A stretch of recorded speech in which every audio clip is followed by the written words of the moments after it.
E agora sim é hora de entrevista aqui no Oeste Sem Filtro.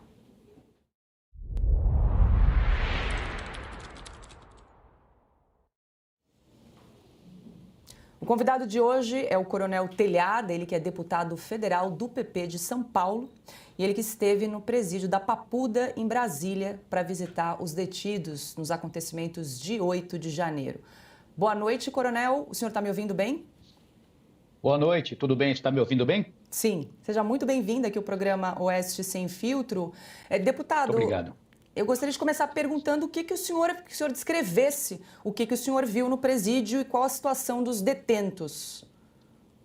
Bom, em primeiro lugar, obrigado pelo convite, é uma honra estar com vocês aqui em tão seleto programa, ouvindo os comentários há pouco, né? Só queria dizer antes para vocês que eu estou preocupado lá na Câmara Federal, fui deputado 2 mandatos aqui em São Paulo.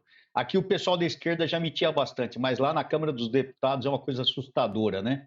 O que o Nicolas fez foi um ato até de juventude, né?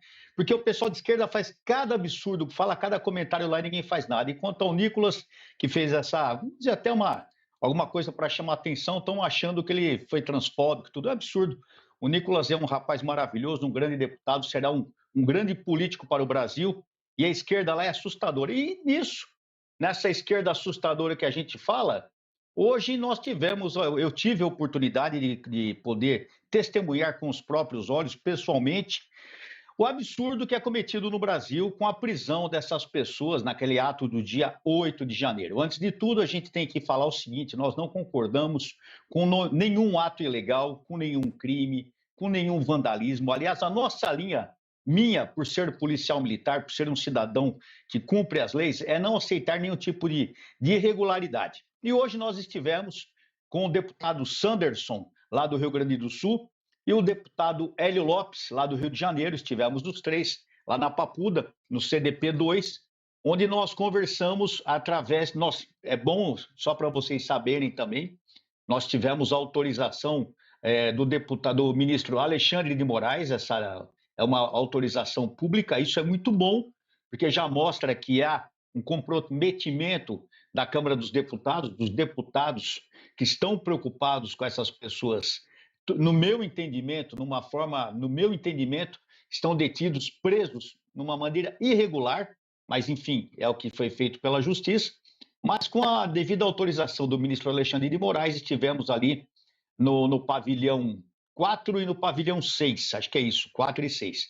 E tivemos a oportunidade de conversar, eles estavam na hora do pátio, no sol ali, praticamente com uns 481 homens, ali só naquele local só fica homem no CDP 2, 481 homens que estão presos desde o dia 8 de janeiro, portanto estão presos há 60 dias.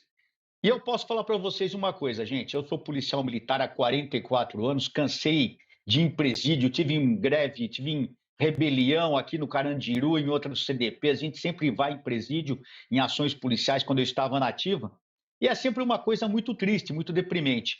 No CDP não é diferente, apesar de ser um local novo, um local bem feito, um local limpo, com condições de higiene adequadas, quando você olha aquelas pessoas presas, é um baque para a gente. Porque a gente está acostumado a ver quem preso? Bandido, traficante, estuprador, assaltante, e não pai de família. O que nós vimos ali são 481 homens idosos, homens de meia idade, homens jovens, empresários, pessoas que cometeram, talvez alguns cometeram lá, porque tem uma grande parte que nem no local estava, foi uma prisão totalmente estranha.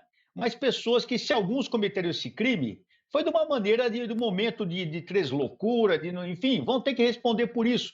Mas não existe na história do Brasil um outro ato onde mais de 1.000 pessoas tenham sido presas de uma maneira praticamente igual a um campo de concentração.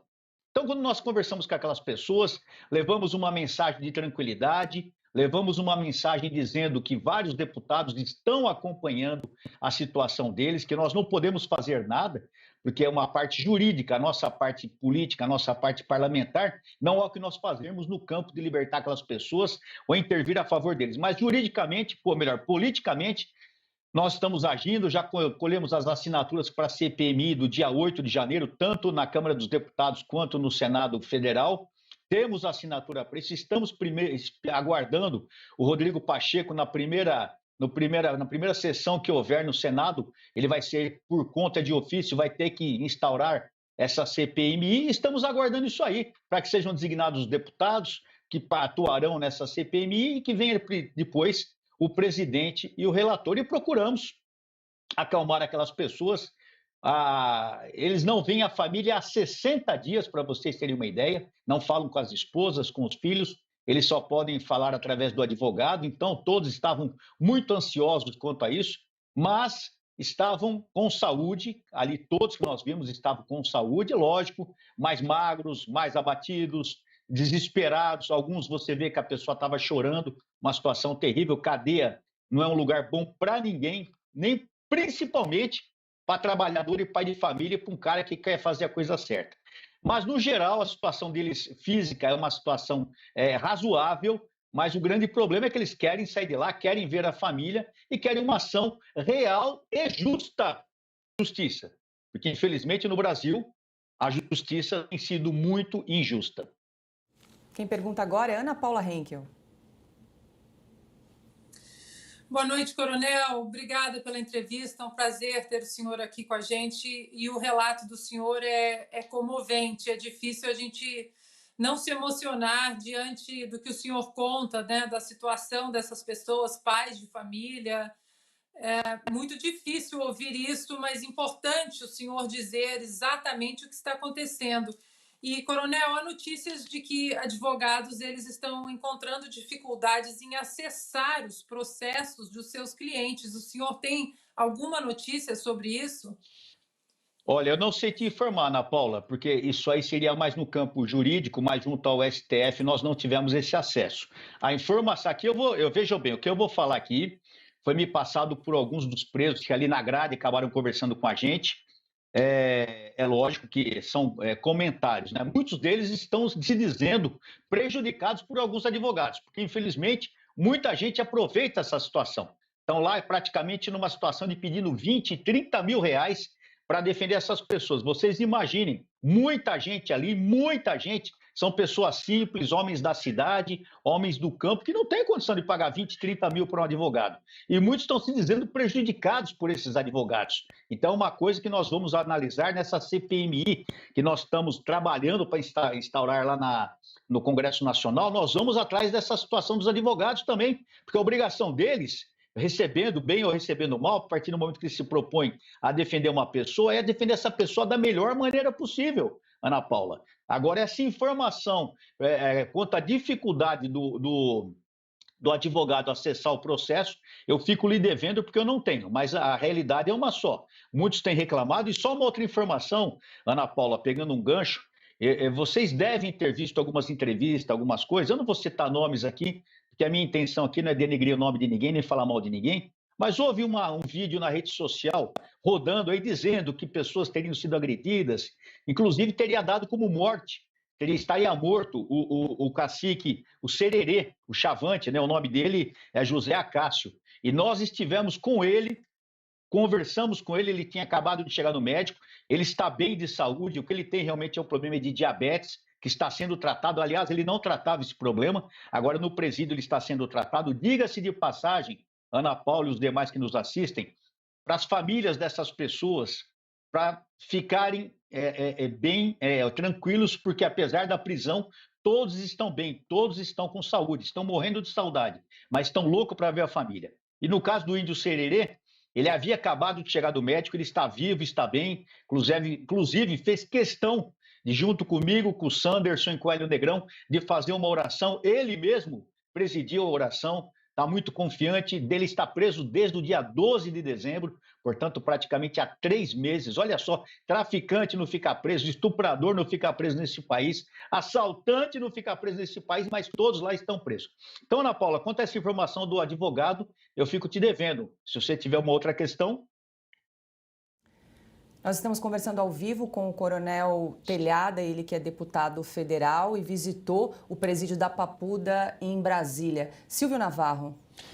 Deputado, boa noite. Prazer conversar com o senhor. Esperamos todos que essa CPI de fato aconteça, que o presidente do Senado, Rodrigo Pacheco, cumpra as suas funções, as suas prerrogativas e instale essa CPI para que se apure tudo, absolutamente tudo, e se possa separar aqueles que devem ser punidos no rigor máximo da lei pelo vandalismo, pela depredação e aqueles que estão lá injustamente. Deputado, nessa visita, o senhor encontrou algum caso, ouviu relato de pessoas que assinaram o tal termo de culpa, inclusive acusadas de terrorismo, e sequer sabem do que foram acusadas de fato, que estão dentro de um processo kafkiano? Muitos chegaram e foram colocados em ônibus e não sabiam para onde estavam indo. O senhor encontrou relatos assim? Olha, ô Silvio, obrigado. Boa noite, prazer falar com você. Silvio, é o seguinte, a maioria das pessoas lá que estão detidas, eles estão perdidos, eles não sabem o que está acontecendo. Muitos nem estavam, não estavam lá na frente do palácio. Alguns foram presos em situações assim totalmente fora do local que eles relatam ali. Então, eu não tive a oportunidade de falar propriamente com eles assim pessoalmente, porque eles estavam no pátio. Nós chegamos até a próxima grade e falamos com toda aquela multidão. No local tinha mais ou menos 180 pessoas, no outro tinham mais de 200 homens. Então nós falamos do modo genérico, fomos lá para acalmá-los, dizer a eles que nós estávamos trabalhando por eles. Mas especificamente nessa pergunta eu não tenho para lhe falar, mas a esmagadora maioria, todos contestam a prisão, todos se dizem que não estavam, que alguns não participaram. É lógico que a gente sabe que teve gente que participou ali. Aliás, uma informação, aqui eu não vou poder citar a fonte, mas recebi essa informação que, inclusive, um dos presos está isolado. Por quê? Porque ele não é do time que era chamado pessoal dos patriotas, ele era de um time totalmente estranho. Ele é de um time totalmente alheio, inclusive os presos não falam com ele. É uma informação importante, né? Porque dizem que os bolsonaristas invadiram, o pessoal de direita invadiu, e todo mundo fala que havia infiltrados. Nós não temos essa informação, eu não tenho como confirmar isso aí, mas existe informação sim que um dos presos está isolado, justamente porque aparentemente ele não é daquele grupo. Ele estava lá para fazer outra coisa, o que seria, não sei, vai ser averiguado na CPI. Mas uma coisa é interessante, as coisas vão se confirmando. E é isso que a gente entende, o medo do governo de fazer essa CPMI, né? Quem não deve, não teme. Se o governo não fez nada errado, por que ele não quer trazer à tona? Seria até importante o governo, para os deputados analisarem, averiguarem o que aconteceu realmente, e no final, até se for o caso, se colocar ao lado do governo. O governo está certo, o STF está certo, não tem o que reclamar. Agora, quando o pessoal foge da CPMI, o pessoal foge de querer esclarecer os fatos, isso traz uma dúvida muito grande, traz uma falta de transparência muito grande. Então, nós vamos continuar insistindo na CPMI, vamos trabalhar. Nós temos deputados combativos, como é o caso do deputado Sanderson, lá do Rio Grande do Sul. Aliás, como informação, hoje eu fui a primeira vez, porque eu assumi dia 8 de fevereiro, é meu primeiro mandato, mas o Sanderson já está no segundo mandato, já vinha acompanhando desde o dia 8 de janeiro, já esteve várias vezes lá na Colmeia, onde é o presídio feminino, inclusive, só como informação, talvez, não sei se vocês já sabem, praticamente uma grande maioria das senhoras que estavam presas já foram liberadas. Hoje nós temos um número de 80 mulheres presas. Creio que mais algumas sairão, não sei exatamente quando nem quanto, mas há informação de que mais algumas sairão. E 481 homens também, que alguns sairão. Então, a informação que nós temos é essa, porque nós não pudemos falar com os presos diretamente, um a um, porque nem havia tempo, nem espaço para isso. E a nossa visita foi mais de levar um consolo, uma informação para aquelas pessoas que estão há 60 dias sem ver as famílias, de que o Congresso Nacional está atento ao problema, insistindo na CPMI, para que a gente chegue à verdade dos fatos. E como você falou tão bem, quem deve vai pagar, quem não deve não pode sofrer a injustiça da justiça brasileira. Nós estamos conversando ao vivo com o deputado federal Coronel Telhada, que me pergunta agora, Augusto Nunes. Deputado, boa noite, é um prazer conversar com o senhor. E eu queria fazer a seguinte pergunta. Primeiro, uma afirmação. As pessoas foram liberadas do regime fechado, né? Os que já saíram. No entanto, continuam uma espécie de prisão domiciliar, com tornozeleira eletrônica e outras restrições. O senhor já viu algum caso semelhante antes disso, a sua longa experiência aí na área? Augusto Nunes, prazer falar com você, sou sou fã de todo mundo aí, mas você é uma pessoa que a gente tem grande respeito e consideração, parabéns pelo seu trabalho. Não vi. Augusto Nunes, o que me traz é indignação, é justamente isso. Veja bem, se nós estivéssemos num país onde toda pessoa acusada, presa em flagrante, presa com armamento, toda pessoa que tivesse sido pega em flagrante cometendo um crime e fosse rigorosamente punido, eu me calaria. Eu seria o primeiro, eu sou policial, eu seria o primeiro a me calar.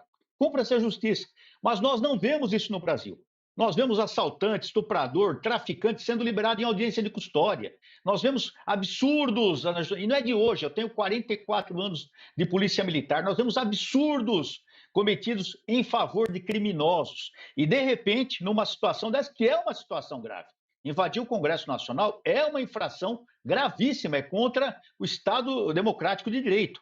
É grave, mas nós sabemos que muitas pessoas ali talvez tenham sido levadas pelo ânimo, pela motivação, aqueles praticamente 2 meses em frente aos quartéis, acampado, enfim, foi uma coisa praticamente, eu não digo orquestrada, mas que levou as pessoas, muitos a perderem a cabeça. Responderão sim, mas é absurdo nós vermos homens, eu tenho 61 anos, tinham homens mais velhos que eu lá, e eu falando com o deputado Sanderson e com o deputado Hélio Negrão, do Hélio Lopes, eles falaram justamente isso. Lá no caso das mulheres, tinham mulheres da idade das nossas esposas, avós, senhoras, mulheres e homens que nunca tiveram uma passagem pela justiça, nunca cometeram um crime, têm trabalho fixo, têm família fixa, aposentados, pessoas ex-militares, pessoas do bem, ex-policiais aposentados, pessoas do bem. E essas pessoas presas há 60 dias, sem dizer que lá atrás, né, na audiência de custódia, que é para ser feito de imediato, alguns demoraram vários dias para se fazer, ou seja, foi tudo de uma maneira irregular, o que teria desqualificado qualquer prisão em flagrante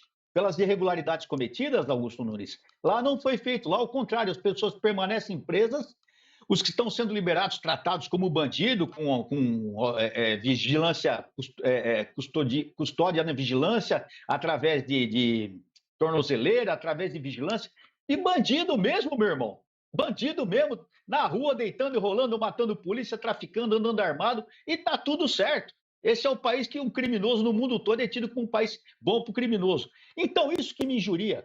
Eu não sou contra cumprir a lei. E nem vou me colocar contra ministro, STF, a Justiça, de maneira alguma. Eu estou me colocando como cidadão, na situação de indignado, e um cidadão policial que a vida toda combateu o crime e não viu a justiça ser severa como deve ser com um verdadeiro criminoso. E, no entanto, nós vemos esses cidadãos passando por isso. Então, se todo mundo fosse tratado igual, eu seria o primeiro a me calar. Justiça? Justiça.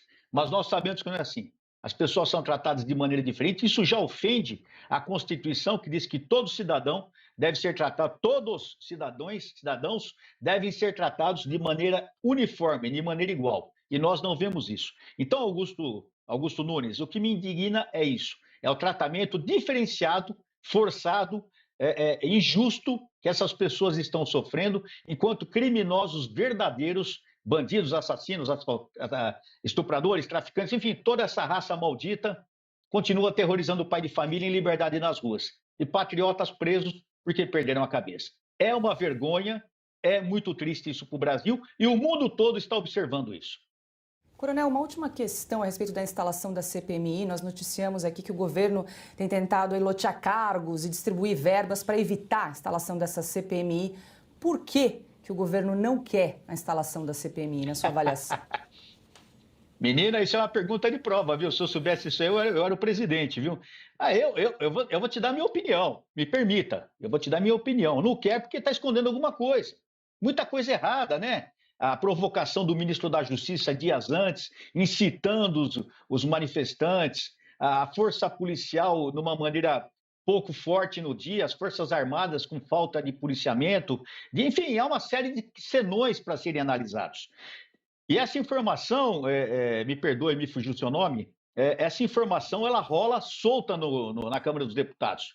E se fala em 60 milhões aí em emendas para os deputados que toparem tirar o nome da CPMI. Eles nem me procuraram porque sabem que não adianta. que aqui no governo de São Paulo, enquanto deputado estadual, o Dória ofereceu 30 milhões para os deputados que apoiassem o PL 529, que era para tirar vários direitos dos cidadãos, e eu fui contra. Alguns aceitaram e o PL passou e o povo foi prejudicado. Então a gente não aceita, eu não vendo minha dignidade por nada. Só que, infelizmente, alguns colegas lá, eu não sei por que motivo, estão retirando o nome, não posso dizer que é por causa disso. Mas mesmo com a retirada desses nomes, nós ainda temos número de deputados suficientes que assinaram e senadores para instaurar essa CPMI. Então, o que a gente nota também é o seguinte: o governo não está com essa força toda na Câmara dos Deputados, não. Tanto, não sei se vocês estão acompanhando, vocês estão sempre antenados na situação, não passou nenhum projeto do governo, passou, os projetos que estão passando lá são projetos dos deputados, projetos simples, mas projetos assim polêmicos, projetos fortes, não estão sendo levados por plenário porque o governo não está seguro, o governo não está à vontade para poder passar nada na Câmara dos Deputados, já não sei falar no Senado, porque eles não têm a maioria, eles não têm uma solidez para poder trabalhar politicamente. Então, no desespero de causa, faz isso. Eu entendo o seguinte: a esquerda, que sempre falou que é pela justiça, pela liberdade, pela transparência, por que esses deputados de esquerda não assinam a CPMI para promover justamente isso? A transparência para todo o Brasil se acalmar. Aconteceu, sinto muito. Não aconteceu, vamos tomar providências. Mas não. Os mentirosos de esquerda, não são todos, alguns deputados exageram lá, não só assinam, como vivem criticando, vivem falando absurdos. Aliás, essa é a maneira da esquerda trabalhar. Nós conversamos ao vivo com o deputado Coronel Telhada. Muito obrigada pela sua participação aqui no programa. Deputado, até uma próxima. Muito obrigado. Um abraço a todos.